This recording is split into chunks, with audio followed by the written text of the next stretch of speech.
dic Thais Buforn, soc actriu, traductora i fotògrafa i estic interessada en la fotografia des de fa molts anys. Em sembla que la meva primera càmera me la van regalar, potser tenia 10 anys o menys. Vaig començar a fer fotos amb els meus primers viatges, a Anglaterra als 16 anys, als Estats Units als 18. Quan vaig als viatges m'emporto unes 6 o 7 càmeres. I llavors vaig donant voltes per allà i vaig fent fotos. Si el paisatge és marí, m'hi estic molta més estona. Tinc molta vinculació amb el mar, he nascut, crescut i m'he criat al costat del mar. La fotografia de retrat també m'agrada molt, retrats així una mica diferents. I després també m'agraden les tècniques de positivat, una mica tipus experimental o tradicional, com és la cianotípia.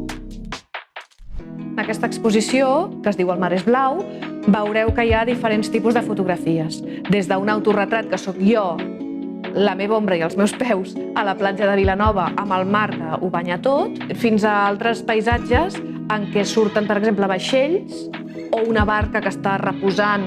També hi ha coses més industrials, com per exemple a Bilbao, les grues, no? Però són grues que treballen amb els vaixells que entren. És a dir, el meu treball no només és paisatge natural, sinó també com l'home interactua amb el paisatge natural del mar.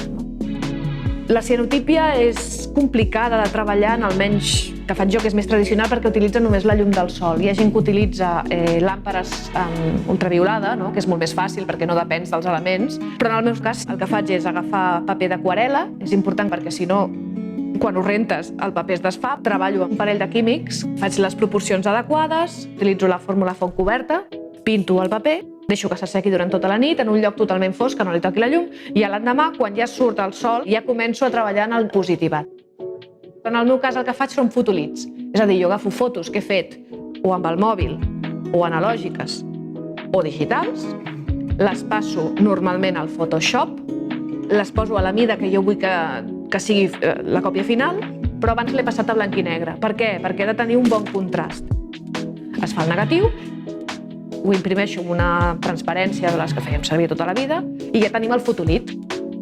Poso el paper, poso el fotolit a sobre, un vidre perquè sobretot no es mogui perquè si no surt borrós i ho exposo al sol.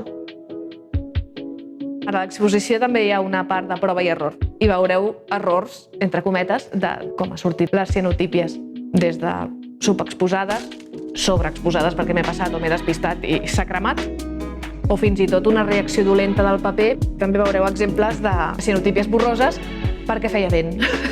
I al fer vent, què passa? Es mou una mica la fusta on estava o fins i tot el paper una mica al vidre i queda una miqueta borrós. Els errors a vegades o les casualitats en coses artístiques s'agraeixen, no? Tenint un fotolit, un dia faig el positivat de la cianotípia, en faig un altre dia amb el mateix fotolit i queda absolutament diferent.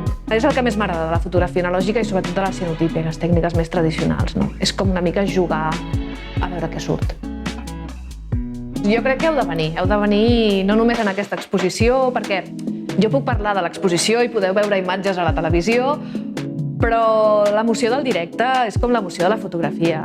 És una experiència molt personal, no? Primer que les cianotípies en directe es veuen molt bé el detall. Si està ben feta o està ben exposada, el detall és impressionant. I realment això a la gent li agrada.